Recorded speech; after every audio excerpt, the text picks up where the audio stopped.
네, 이원석 정의님. 네, 이원석입니다.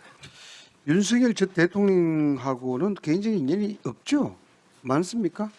직장에서 그 정도죠? 예, 인연입니다. 보통 그 대통령 취임하기 전에 섀도우 캐비넷은 뭐 다 다를 수 있습니다만은 2, 3개월 전에 만듭니다. 당선될 것을 대비해서 만들거든요. 그 다음에 이제 본 인사를 하게 되는데 그 작업을 제가 했습니다.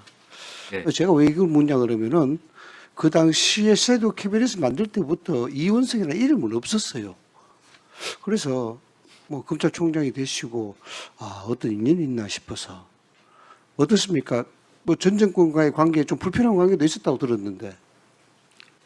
저는 총장 검사로 일하면서 누구 라인이었던 적도 없고 제가 라인을 만든 적도 없습니다. 네. 그리고 개인적인 인연을 검찰에서 있을 때 개인적인 인연을 누구하고도 따로 만들어 본 적이 없습니다. 네. 그래서 검사장도 그렇고 검찰총장도 그렇고 검사가 되면서 이걸 반드시 해보고 싶다, 하고 예. 싶다라고 생각한 적은 한 번도 없습니다. 그냥 저한테 제가 인생에 주어졌기 때문에 관여했던 그렇습니다. 사람이었기 때문에 참 특이한 경우다라고 생각을 해서 우리 정의를 여쭙는 겁니다. 마무리로 말씀을 드릴 것 같으면 지금까지 쭉 그 얘기들을 들었습니다마는 인권 탄압에 대한 수사가 있었다 이렇게들 주장들 하시는데 여기에 동의하십니까? 일을 하다 보면 아까 말씀드린 것처럼 실수도 하고 오류도 할 수 있을 수 있습니다. 그러나 그렇게 실수나 오류가 있으면 법원의 단계에서 증거 능력과 증명력으로 전부 배척이 됩니다. 검사가 그렇게 오류가 있으면 오히려 무죄 판결이 날 수밖에 없습니다. 법원에서 다 판단한다는 말씀이시죠? 그렇습니다. 제가 오늘 누누이 드리는 말씀은 오늘 나와 보니까 제가 좀 점점 시간이 지날수록 제가 이해할 수가 없는 것이 도대체 민간 사업자인 김만배, 남욱, 정영학의 배임도 조작 기소라는 말씀입니까? 도시개발공사의 유동규, 정민용의 기소도 조작 기소라는 말씀입니까? 아니면 성남시의 좋습니다. 정진상, 김용 이분에 대해서 조작 기소라는 말씀입니까? 오후로 저녁으로 들어갈수록 제가 점점 느끼는 것은 대장동 민간 사업자들의 변호인들이 여기에 참고인 증인으로 나와서 그분들의 변론을 하면서 항소심에서 무죄 판결 주장하는 이유들을 이야기하고 있습니다. 저는 오늘 이 자리가 이 대장동 일당들에 대한 배임 1심에서 유죄 판결을 한 것도 조작 기소라고 하는 것인지 제가 점점 더 이해하기 어렵게 됩니다. 전체적으로 수사의 정당성이나 합법성에 대해서는 자신하신다는 말씀이시네요. 검사들이 증거와 법리만 쫓아갔을 것이라고 저는 신뢰합니다. 알겠습니다. 마치겠습니다. 그 검사들은 눈에 보이고 그 검사들의 조작 기소로 인해서 피해자들은 눈에 안 보입니까? 의원님, 이분들이 그러면 무죄 판결이라고 하시는 겁니까? 약한 실수. 그러면 그들에서 무슨 거는 피해자들이 지금 남욱 피고인 무죄라는 주장이십니까? 그러면은 어떻게 검찰총장 아직도 하십니까? 이원석 검찰총장, 네. 예, 증인 그동안 보고를 다 받으신 걸로 확인이 되네요.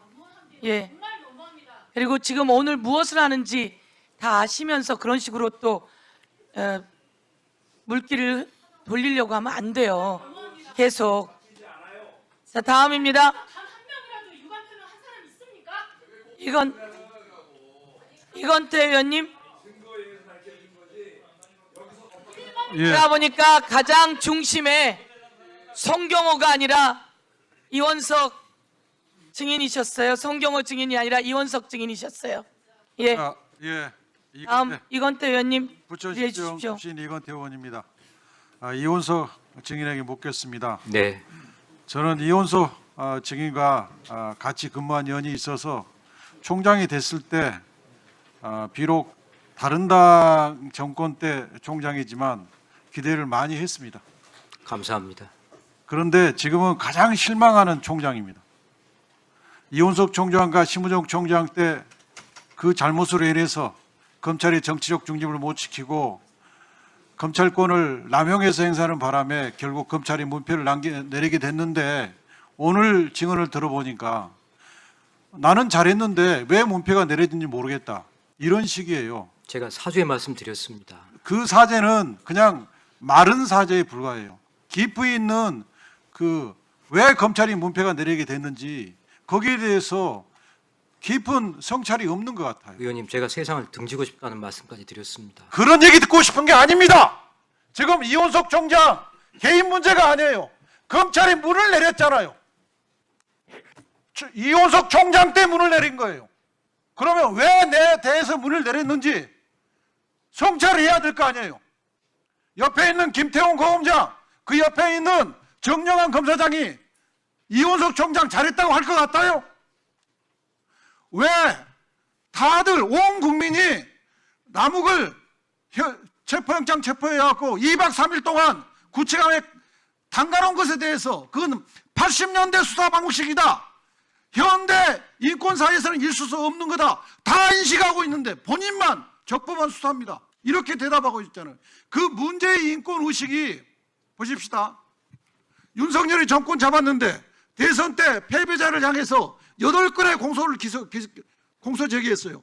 그 8건의 공소 제기 결재한 사람이 이원석 총장이에요. 그런데 한번 생각을 해보세요. 자기의 대선 경쟁자를 향해서 8건의 기소했어요. 그러면 세상 모든 사람이 그렇게 생각해요.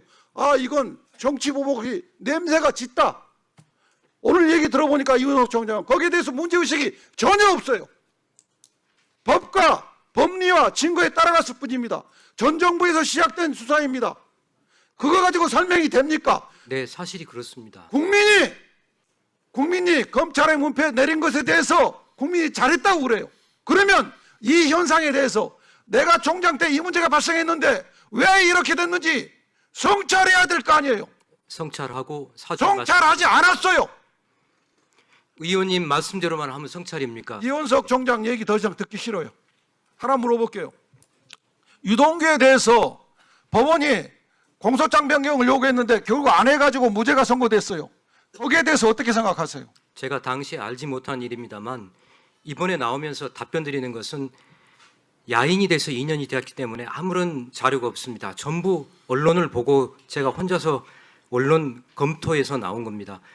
제가 그것도 따져봤더니 지난번에 구자현 대행이 나와서 한 이야기도 그것은 공여와 수수 쪽의 사실관계가 다르기 때문에 2심에서도 무죄가 나왔지만 상고심을 통해서 다투고 있습니다라고 구자현 대행이 말한 것 제가 그 정도만 알고 있습니다. 예비적 병합을 하면 검찰의 소신도 지키면서 무죄도 막을 수 있었어요.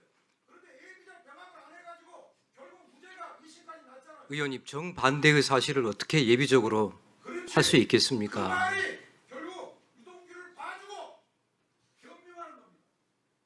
결국 만약에 이걸로 특검이 시작되면 직무유기의 평가를 받게 될 겁니다. 교부와 수수인데 수수가 아니라 교부로 하면 또 봐줬다고 하시지 않겠습니까? 이건 내가 논의할 거리가 아니라 특검이 판단을 이게. 여러분은 협조한 유동규를 봐주고 김용을 엮고 하려고 했던 거예요. 그것을 이야기하는데 다른 대답을 하고 있는 거죠.